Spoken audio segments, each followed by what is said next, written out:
Depuis des siècles, les Africains ont surmonté toutes sortes d'adversités. Aujourd'hui, nos peuples africains et ceux du monde entier sont menacés par une tragédie qui se cache tout autour de nous.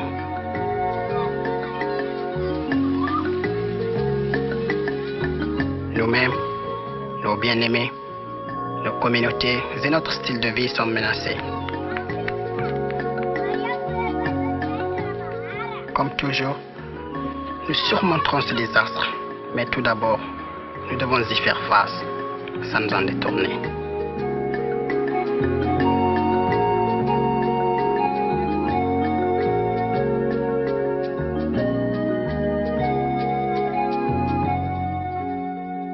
Ces gens sont atteints de la maladie du VIH.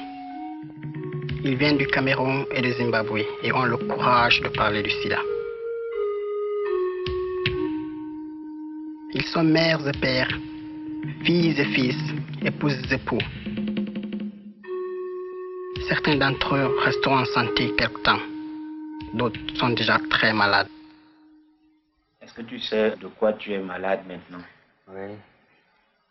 Ça peut être quoi? Oui. C'est la maladie du siècle, comme on l'appelle couramment. On l'appelle couramment quoi? Le sida. Est-ce que vous avez quand même senti que vous pouvez avoir cette maladie-là avant qu'on vous dise cela? Non. Vous n'avez pas quand même senti ça? Vous êtes capable quand même de dire que ça peut être la maladie dont on parle là, avant qu'on vous dise ça? Non. Pourquoi?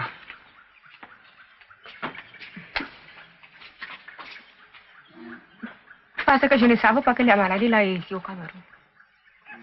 Vous ne savez pas qu'elle existe ici au Cameroun? Mais je comprenais, mais je doutais.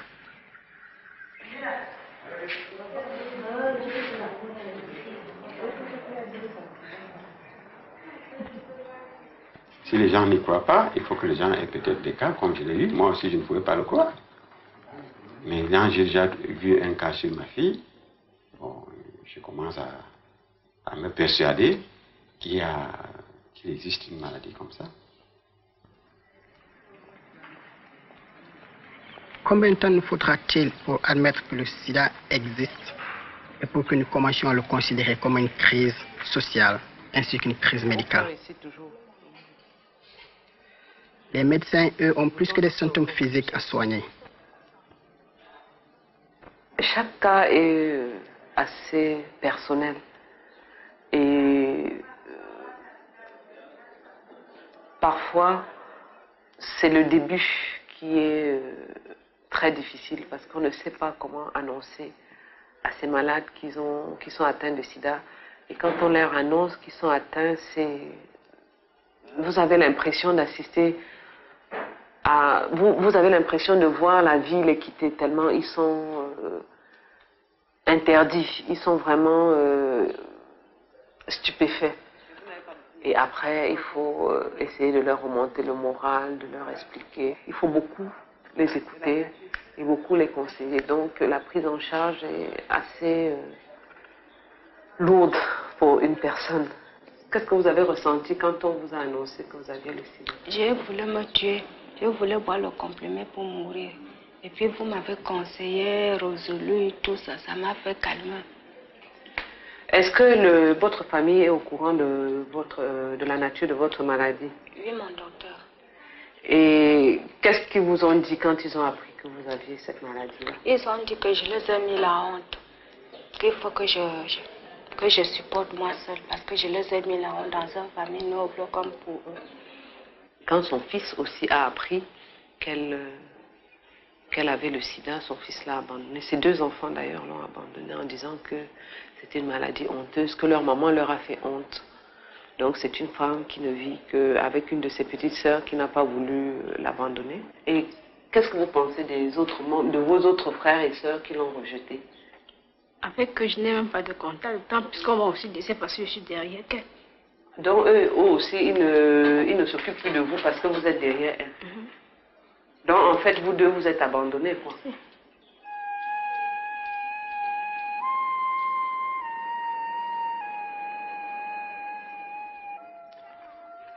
Le rejet social n'arrête pas la propagation du sida, mais le sida peut être arrêté. Si les patients pouvaient en parler, cela aiderait la crise, mais hélas, beaucoup ont peur.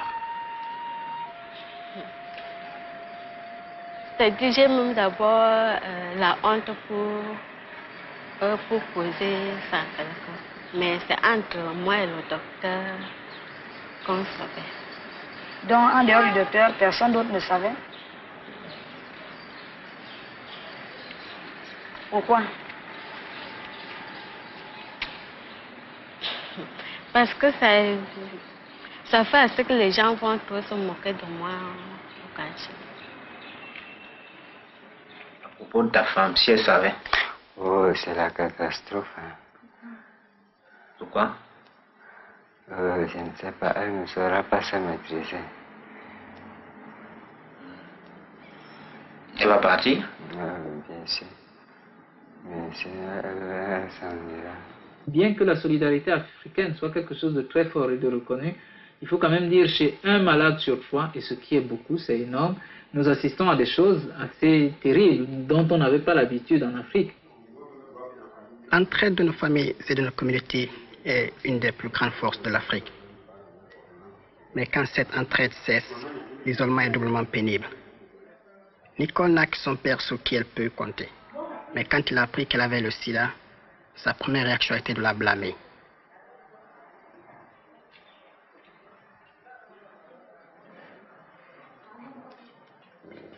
Après que le médecin m'ait dit qu'elle avait ça, je me suis rendu tout de suite compte qu'elle aurait attrapé dans le vagabondage. Immédiatement, c'est son père qui avait manifesté. Parce que son père lui avait fait la remarque, voilà ce que tu cherchais dans les rues, voilà la récompense. J'ai essayé de calmer le père pour lui dire non, il faut essayer, il ne faut pas brutaliser le malade. Ils sont rentrés.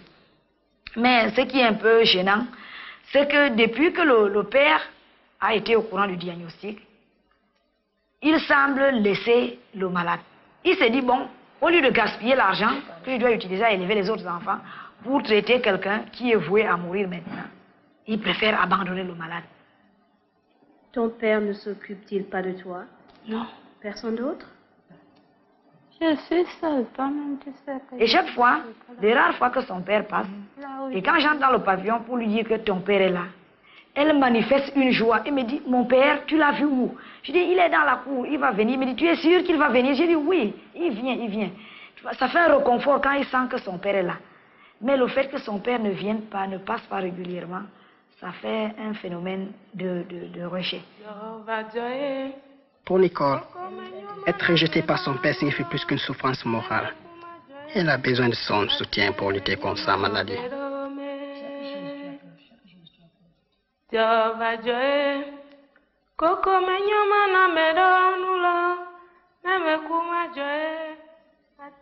Nous avons aussi assisté à des soudures familiales, c'est-à-dire que le fait de vivre un destin un peu hors du commun et une situation particulière avait rapproché le couple qui s'était donc décidé à se battre, à s'unir pour les années à venir. Donc là aussi nous avons vu quand même des bonnes choses, on n'a pas vu que des problèmes. Qu'avez-vous ressenti en apprenant que vous aviez le sida? Rien n'a changé. On a décidé de rester ensemble jusqu'à la fin. Ce n'est la faute à personne. Tanda et son mari Farai ont appris qu'ils étaient tous les deux infectés par le VIH lorsque leur bébé est décédé il y a 2 ans.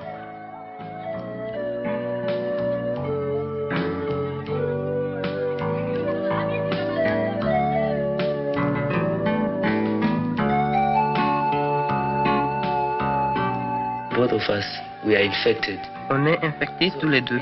Nous avons décidé de rester ensemble et de nous entraider l'un l'autre à mieux vivre avec le sida.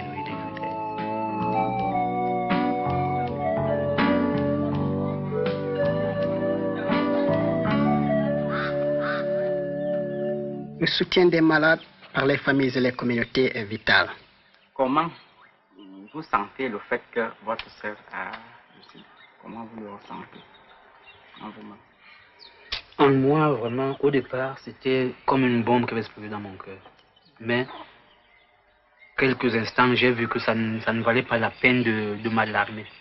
Parce que, au petit écran, j'ai vu tant de malades. Alors, mieux vaut, au contraire, quand elle est malade, il faut l'encourager. Si moi, je me mets à me décourager, elle va essayer de décourager plus. Mais quand moi, je tiens le coup, elle va tenir aussi le coup mieux que moi. Marie vit sur une parcelle de terre qu'elle cultive avec ses 5 enfants. Son époux est mort il y a 2 ans. L'an dernier, subitement, elle est tombée malade et a été diagnostiquée avec le sida. Est-ce que vous avez peur d'être à côté de votre sœur qui est malade du sida? Est-ce que vous avez peur de la toucher? Est-ce que vous avez peur de vivre quotidiennement avec elle? Ma soeur reste ma soeur. Vous m'entendez? Même s'il faut mourir pour elle, je meurs pour elle. Vous m'entendez? Le sida ne se contamine pas parce qu'on s'embrasse, parce qu'on mange ensemble, parce qu'on fait tout. Rien que les relations sexuelles. Moi, je n'ai pas peur d'elle.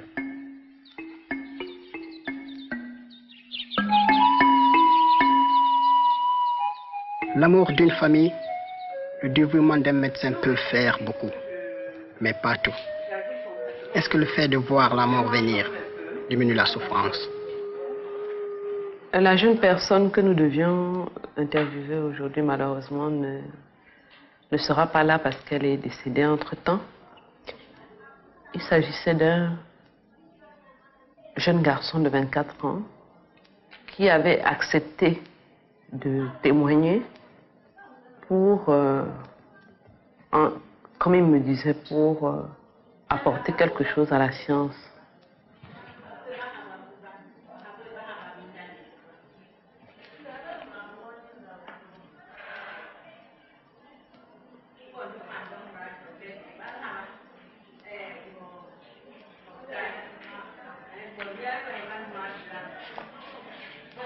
Excusez-moi.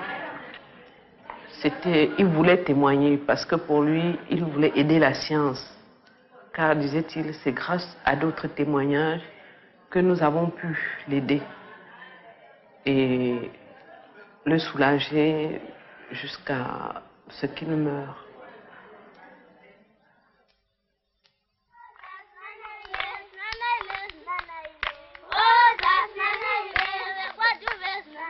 La tragédie de cette épidémie ne touche pas que les adultes. Les enfants, eux aussi, ont le sida. Ils doivent être soignés. À 5 ans, le jeune McCloudy est atteint du sida. Il y a 5 ans que la mère de McCloudy est morte. Il n'avait que 9 mois quand elle est morte. Il ne savait pas encore marcher.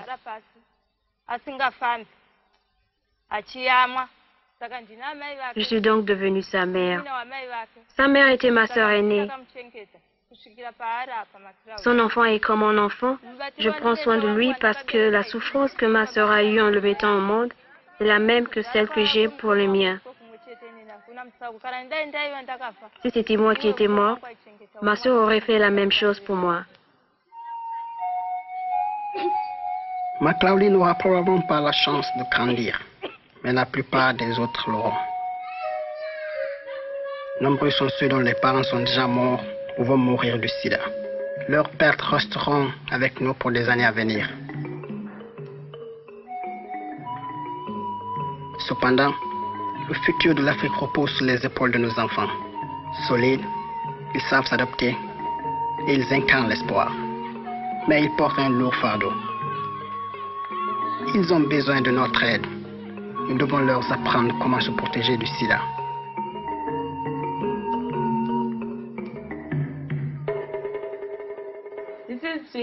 Voici Foraï l'aîné, Ombaraï le second et Rossi la troisième. Malheureusement, Le quatrième est mort.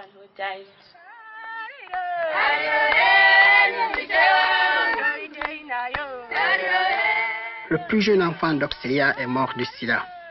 Ses autres enfants sont en bonne santé. Mais Auxilia est infectée par le VIH.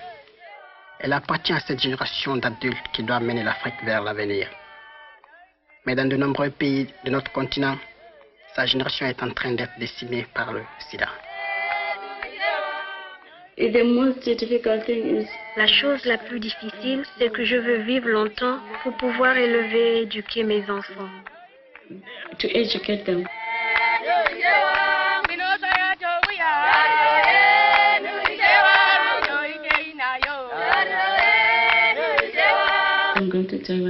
Un jour, je vais mourir.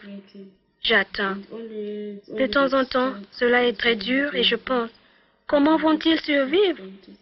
Et je regrette d'avoir eu des enfants. S'il n'y avait que moi, je ne laisserais pas de problème pour les autres.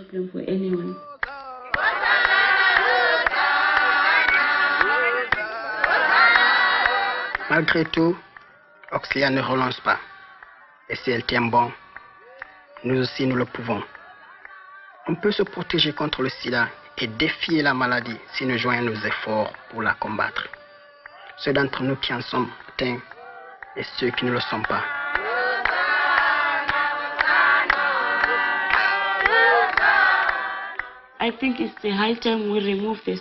Je pense qu'il est temps d'arrêter et de rejeter les gens atteints du sida. Autrefois, c'était la tuberculose et tout le monde avait peur. Beaucoup de gens sont morts avant qu'on ne trouve les médicaments. Même chose pour la lèpre. Et maintenant, on peut en parler en public. Et pourquoi pas le sida? Tout le monde peut croire qu'il n'y a que ma femme et moi qui sommes positifs au VIH et ils pensent qu'ils n'ont rien à craindre avec le virus. Mais un jour, ça peut être eux aussi. Alors, je lance un appel aux personnes qui sont positives. Ce n'est pas la fin du monde. Nous naviguons tous sur le même bateau que les autres.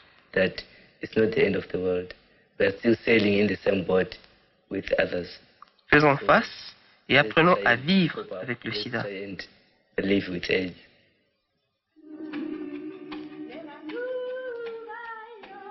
Les visages du sida ne sont pas différents des autres. Ils ressemblent à ceux que nous connaissons et avec qui nous travaillons, à ceux que nous aimons. Notre réaction face au sida révèle notre caractère et notre sens des vraies valeurs.